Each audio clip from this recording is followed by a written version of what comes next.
Hey guys, so today I'm going to give you the history of the great state of Virginia in fewer than 100 slides. I'm hoping this is going to be less than 30 minutes. Hopefully I can get through this slideshow in less than 30 minutes.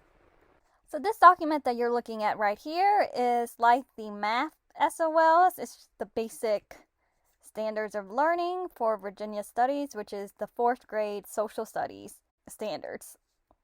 And over here we have for each subject, there's actually a more in-depth document called the curriculum framework, which tells you the more specifics students need to know, like essential understanding, essential knowledge, and other facts that they will be tested on. So everything that you see in the slideshow, all the text and information I'm sharing with you is either my own interpretation of the history or it's copied directly from this document, and I didn't include everything. I only include things that I thought were important, so I left out a bit of stuff. And also I've quoted various websites and I've cited them on the slideshow. And also in the slideshow I have 2 videos that I made while I was teaching, and the information in that video, the script was taken from a co-worker of mine, so shout out to her. Without further ado, let's get started. Here's Virginia history in fewer than 100 slides. Okay, the first, we went straight to, let's get VS1, VS.1, because these are just skills that students learn to do, or skills students would do while they're learning all the other stuff. So we're going to go straight into VS2,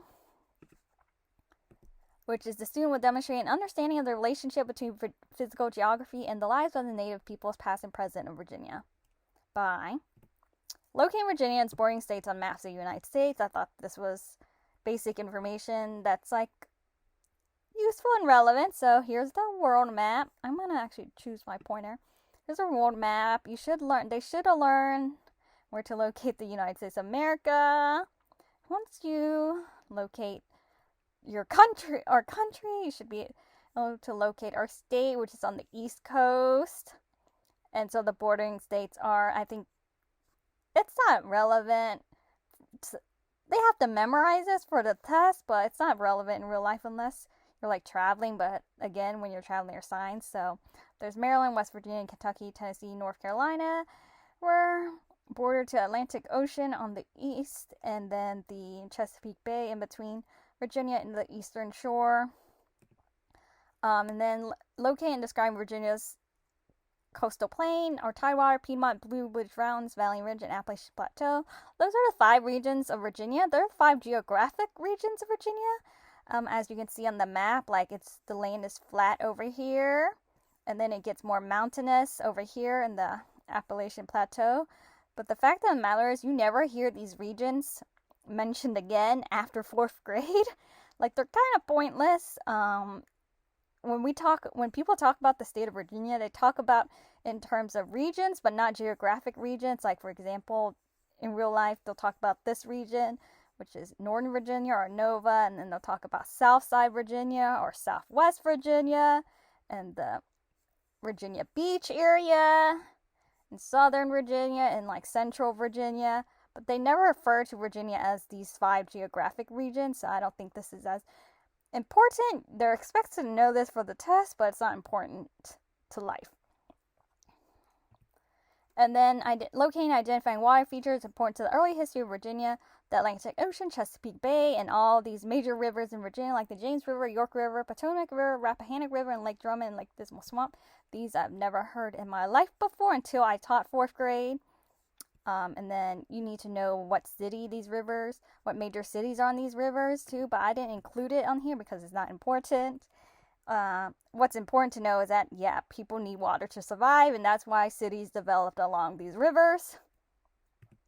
And then locating 3 American Indian languages, Algonquin, Sioux, and Iroquois on the map of Virginia. So here's some important stuff you need to know about American Indians. They were the first people who lived in Virginia. American Indians lived in all areas of the state. There are 3 major Indian language groups, the Algonquin, which lived in the Taiwan, the Sioux, which lived in the Piedmont, and the Iroquois, who lived in southwest and southern Virginia. American Indians have always been closely connected to the land. They did not believe in land ownership. And then this is the beginning of the Indian or Native American unit. This next objective, describing how American Indians related to the climate and their environment to secure food, clothing, shelter. There's some more details here, but basically they lived in harmony with nature and didn't exploit it like we do now. Next one, describe how archaeologists have recovered new material evidence at sites including Warracoma and Jamestown. Born as Warracoma was a large Indian town located on the York River, used by Indian leaders for several hundred years before the English settlers came. It's the headquarters of the leader Powhatan in 1607. So, who cares about archaeologists? Am I right? I'm just kidding. And describing the lives of American Indians in Virginia today, here's where I did some research because I wanted to see what was beyond the fluff included in the SOLs. So the SOL does say American Indian people have lived in Virginia for thousands of years. American Indians whose ancestors have lived in Virginia for thousands of years before 1607, we'll talk about 1607 in a second, continue to live in all parts of the state today. Today, their American Indians are fighting for recognition and sovereignty. That means to not be controlled by the U.S. government. For a while, they had to prove that they were not black. This is something I did not know. I learned this from a Time article from Wikipedia. And as of 2010, the state has recognized a total of 11 tribes, 8 of them related to members of the Powhatan. So here's to give you an idea of how many Native Americans existed before English colonization and then after. So the population of Powhatan Indians today is estimated to be about 8,500 to 9,500, and about 3,000 to 3,500 are in state recognized tribes, meaning the rest live as average citizens and not in tribes. In addition, the Monacan tribe has a tribal membership of about 2,000. However, their population of the whole whole American Indian subgroup was about 50,000 at the time of European colonization.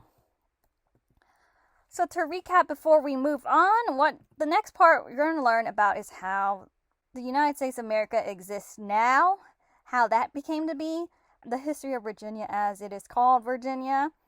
But remember that Native Americans had lived on this land for thousands of years until white people from this country called England, and other countries too, but specifically in Virginia, it was the white people from England came over and took over, and then it still exists, and their legacy or establishment still exists today in the year 2020. So, colonization complex 1607 through the American Revolution. VS.3 is a student demonstrating understanding the first permanent English settlement in America by. So before we move on, for students, I like to define the word for them because social studies especially has a lot of big vocab words that will trip them up if they don't know what it means. So colony is land controlled by another country far away. So the Virginia colony is land that the English people, or the English, is controlling over in England. So you'll see a map of England, or approximately where England is, in the next video. So students have to explain the reasons for English colonization. Basically power and greed, but here's a video I made back when I was teaching. In 1606, England wanted to increase their wealth and power and compete with other European nations. One way to accomplish this goal was to start a new colony in North America. The Virginia Company of London wanted to finance a settlement in America for England. This was an economic venture because the Virginia Company of London and King James I hoped to find gold and silver in the new lands. They were also looking for raw materials that could not be grown or obtained in England, like wood, furs, and new foods. They hoped this would open new markets for trade. The King of England, King James I, granted charters to the Virginia Company of London to establish a new settlement in North America.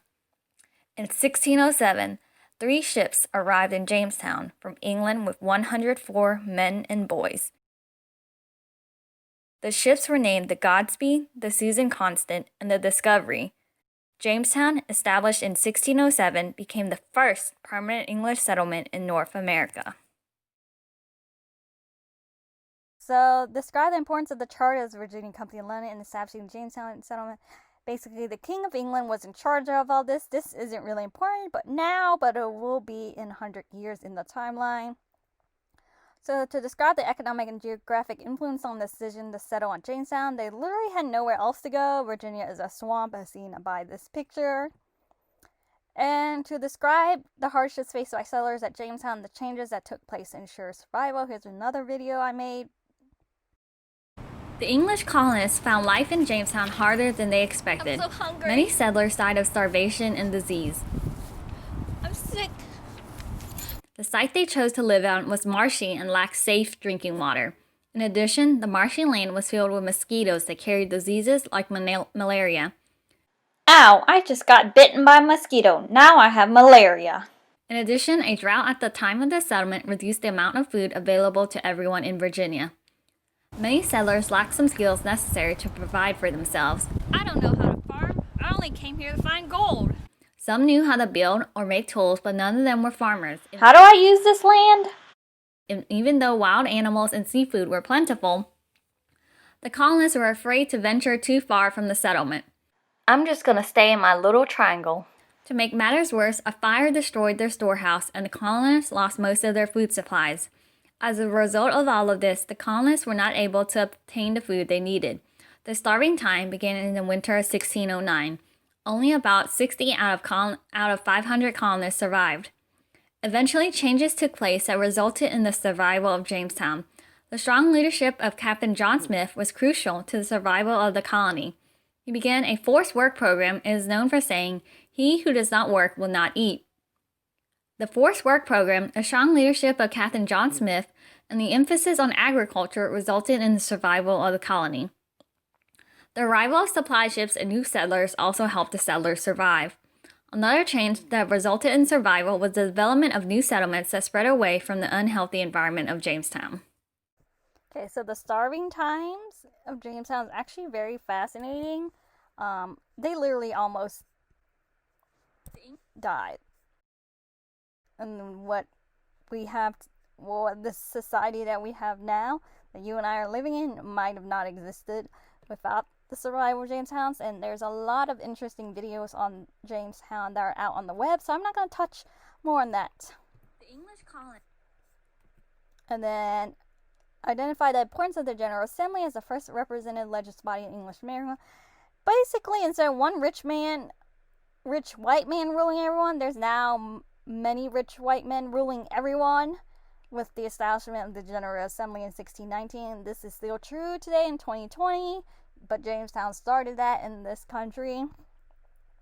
And then identify the impact of the arrival of Africans and English women to the Jamestown settlement. Big idea here is that slavery in America has started. So Portuguese sailors captured African men and women from what is now Angola. They arrived in Virginia against their will in 1619, and this made it possible to expand the tobacco economy. And tobacco is how Jamestown survived. They didn't find gold and silver, they found tobacco. The arrival of we'll learn more about tobacco later. The arrival of additional women in 1620 made it possible for more settlers to start families, which helped establish Jamestown as a permanent colony in Virginia. Describe their interactions between the English settlers and the native peoples, including the role of the Powhatan in the survival of the settlers. So native peoples contributed to the survival of the Jamestown settlers in several ways. They traded with the English. They gave them food, fur, and leather. Powhatan, the chief, provided leadership to his people and taught the settlers survivor skills, which, remember, these were just men coming over for an adventure. They had no skills. Pocahontas' daughter Powhatan served as a contact between the native peoples and the English.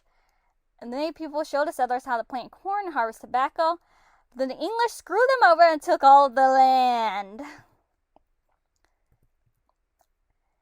And then, basically, that's how it ended. And then we don't see Native Americans basically in the history of Virginia anymore. And then the student will demonstrate an understanding of life in the Virginia colony by explaining the importance of agriculture. And Jamestown survives, and now we're into colonial times. Explain the importance of agriculture and its influence on the institution of slavery. Only thing you need to know about this unit, to be honest. So I'm including this slide. This is the actual slide I made when I was teaching, but I wanted to include this slide because of the pictures. So the economy of Virginia depended on agriculture as its primary source of wealth. So Virginia made money through farming. I mean, it is the 1700s and 1800s anyway, 1700s anyways. So then tobacco became the most profitable agricultural product because it was sold in England as a cash crop. Tobacco is what you use for cigarettes. And a cash crop is a crop that is grown to sell for money rather than for use by the growers. So they grew tobacco to sell, not to smoke themselves. It was nicknamed green gold.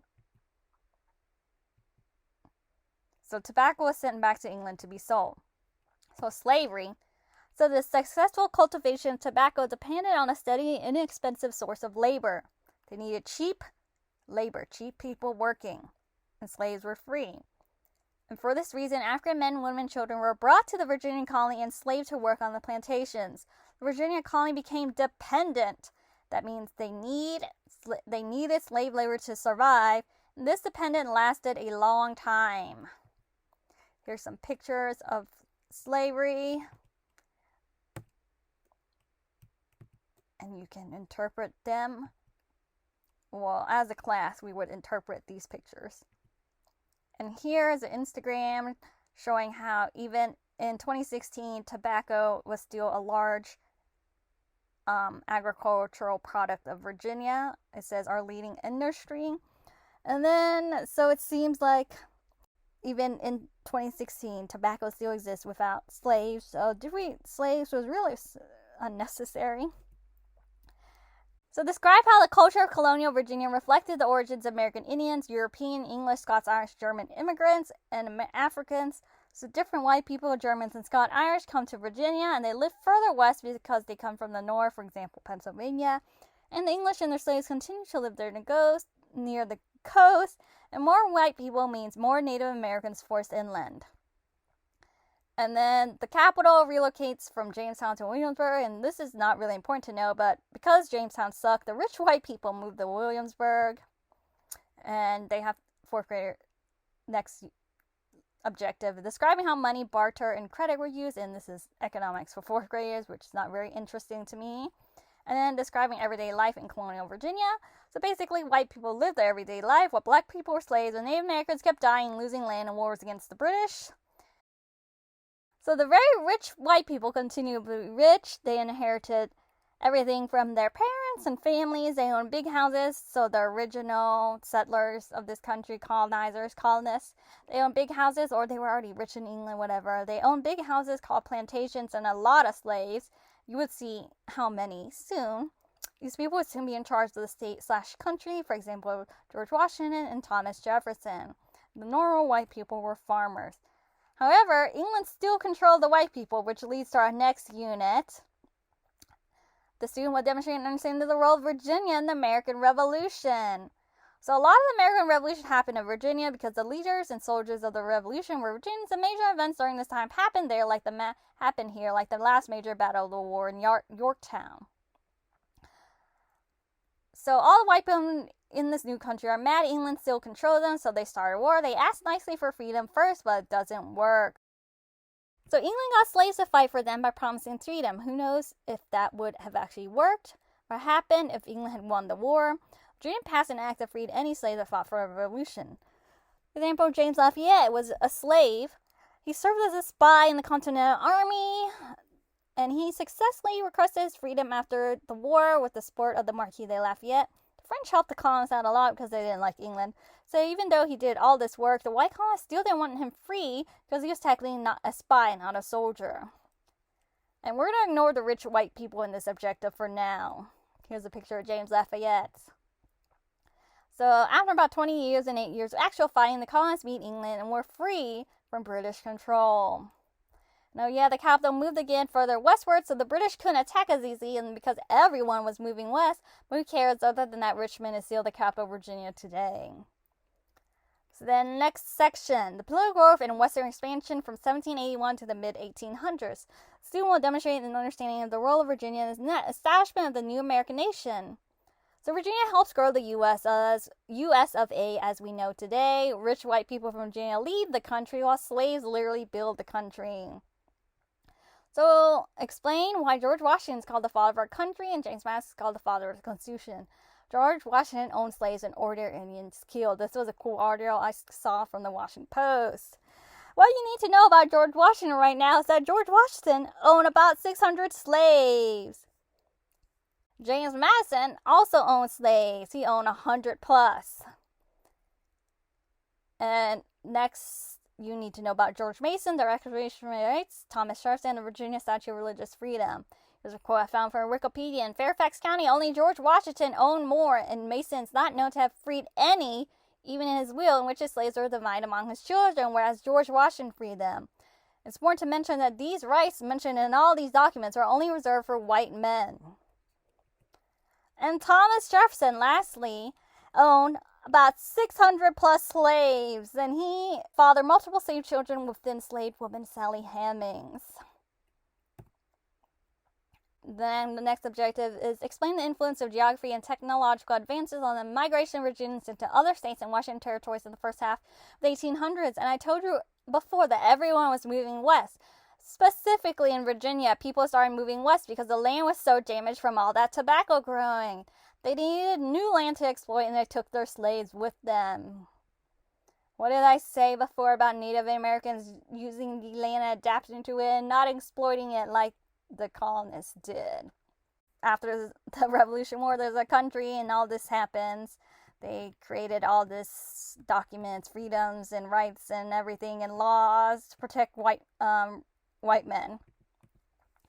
And then the Civil War happens because people realize that, hey, these rights aren't really extended to everyone. Maybe slavery is bad. So eventually people are like, slavery is bad, but half the country disagrees, so they literally go to war just to keep their slaves. New states were formed like West Virginia because they were like, we don't want anything to do with you, Virginia. You support slavery. People would also argue about whether slavery should be allowed in other new states, which the U.S. government stole from Native Americans. Is there an example of that? There were a lot of major events that led to the Civil War.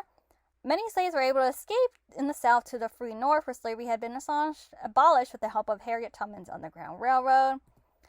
And then another important person they mentioned in the Virginia was Nat Turner. He led a revolt against slavery in Virginia, and according to Britannica, it was the only effective sustained slave rebellion in U.S. history, which I thought was pretty cool. I did not know that. And here's a quote that I found fascinating from Wikipedia that I also did not know about the slave rebellion.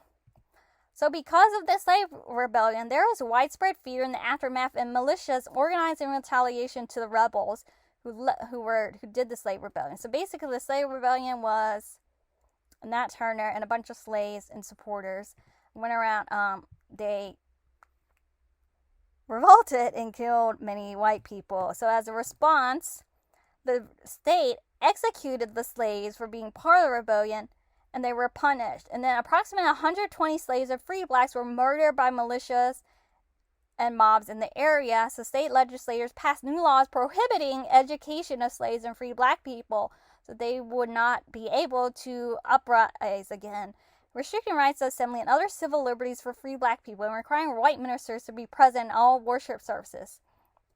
So the pro-slave government is very afraid at this moment. They're very afraid they're going to lose all their slaves. Here's another event. So John Brown was an abolitionist. Abolitionist campaigned to end slavery. He was a white man, and he led a raid on the U.S. Army, where they store weapons at Harper's Ferry, which is now West Virginia. He was trying to start a slave rebellion, but he was captured and hanged. And this was a cool quote I found on Wikipedia, and this has been called, so John Brown's raid has been called the dress rehearsal for a tragic prelude to the Civil War. So after Abraham Lincoln was elected president in 1860, some southern states seceded from the Union and formed the Confederate States of America, and later Virginia seceded and joined them. But Abraham Lincoln wasn't adamantly against slavery. He was supportive of the anti-slavery movement, and so southern states were very scared. So here's a quote I found from battlefield.org, which really summed up the war in Virginia and the role Virginia had in the war. So much of the war was fought in Virginia. The state was the focal point for a number of reasons. I didn't know much of the war was fought in Virginia. First, it had more manufacturers and more mines than any other state in the Confederacy, nearly 20% of the railroad track of the southern states. Its state capital, Richmond, was also the Confederacy's capital. This is important to note that the Confederacy's capital was in Richmond, Virginia. It was only 90 miles away, a 4-day march from the Union's capital, Washington, D.C. Because armies at that time focused on capturing the enemy's capital, the Federal Army concentrated on capturing Richmond, so that's why they fought a lot in Virginia. The Confederates, in turn, worked to capture Washington, D.C. The counties in between were doomed to suffer the devastation that follows in the wake of armies. By 1865, the state's handsome towns were wrecked, its manufacturing centers destroyed, its farm ruined. Virginia starved and found themselves prey to foraging soldiers, looters, and lawless bands. 500,000 men became casualties within its borders. Also, fun fact, actually the Civil War, I'm now learning as an adult, is very fascinating because this was the bloodiest war on American soil. So many African Indians did not take sides. I don't know why they randomly decided to bring back Indians in the SOLs. And then most white Virginians supported Confederacies. Of course, the Confederacy relied on slaves to raise crops and provide labor for the army. And many enslaved African Americans sought freedom by following the Union Army, where many found work. And some women and men provided labor, and some men fought for the Union Army. And some free men, black men, joined the Union Army and Union Navy. So, after 5 years of fighting, the Confederates finally surrendered. As stated before, Virginia was destroyed. Virginians faced serious problems in rebuilding the state after the Civil War. Virginia's economy was in ruins. Money had no value. Banks were closed. Railroads, bridges, plantation, and crops were destroyed. Businesses need to be rebuilt. Reconstruction was the period following the Civil War during which Congress passed laws designed to help rebuild the country and bring the Southern states back into the Union. So here's some pictures of that destruction. So additionally, hundreds and thousands of freed African Americans needed housing, education, clothing, food, and jobs. The Freedmen's Bureau was a federal government agency that provided food, public schools, and medical care for freed African Americans and others in Virginia. Sharecropping was a system common in Virginia after the war, in which freed men and poor white farmers rented land from landowners by promising to pay the owners for a share of the crops. This was basically a new kind of system, slavery. However, the freedoms and rights that had been promised to African Americans were slowly taken away after Reconstruction. It would take years to win them back. Jim Crow laws affected African Americans and American Indians. During Reconstruction, African Americans began to have power in the government, and black and white men could vote and hold office. But after the Reconstruction, these gains were lost with Jim Crow laws. These were real, actual laws, were passed by southern states.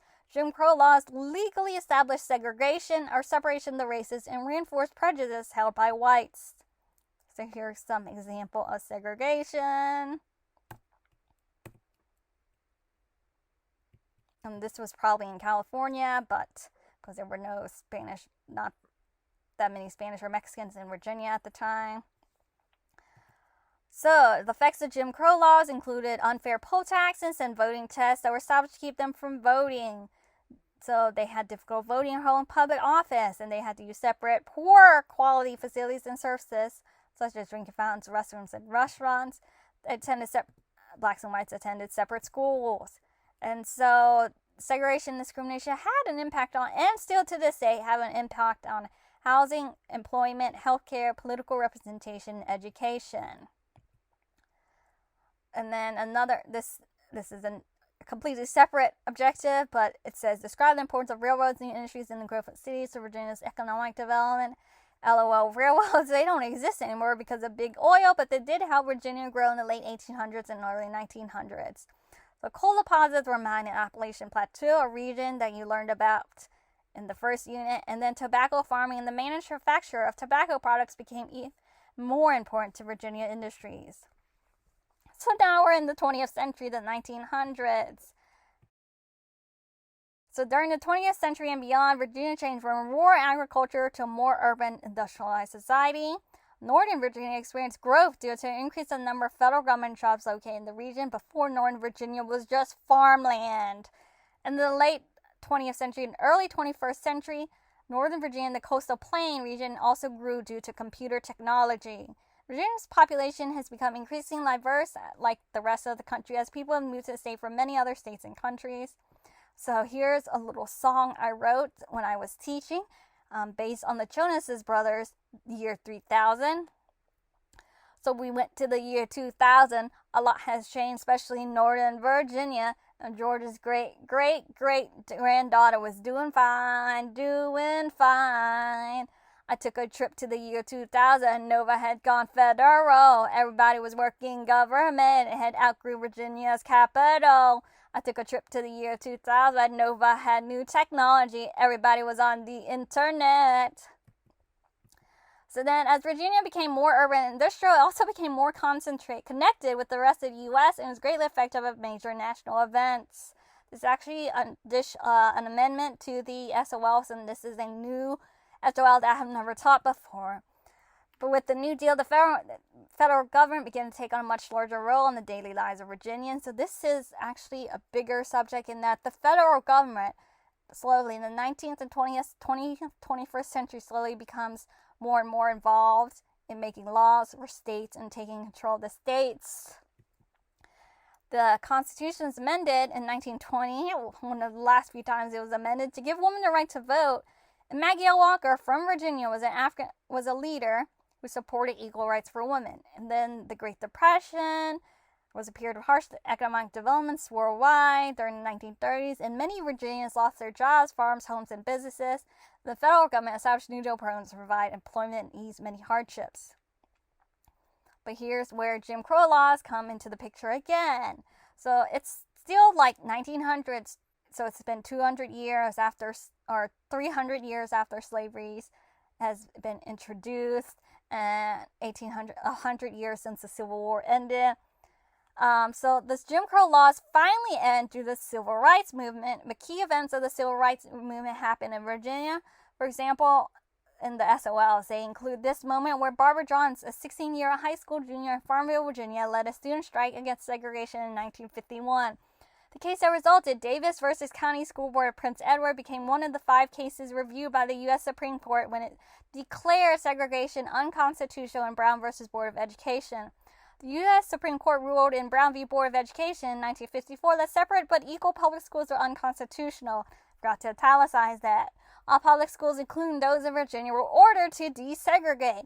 However, here's where Virginia happy picture.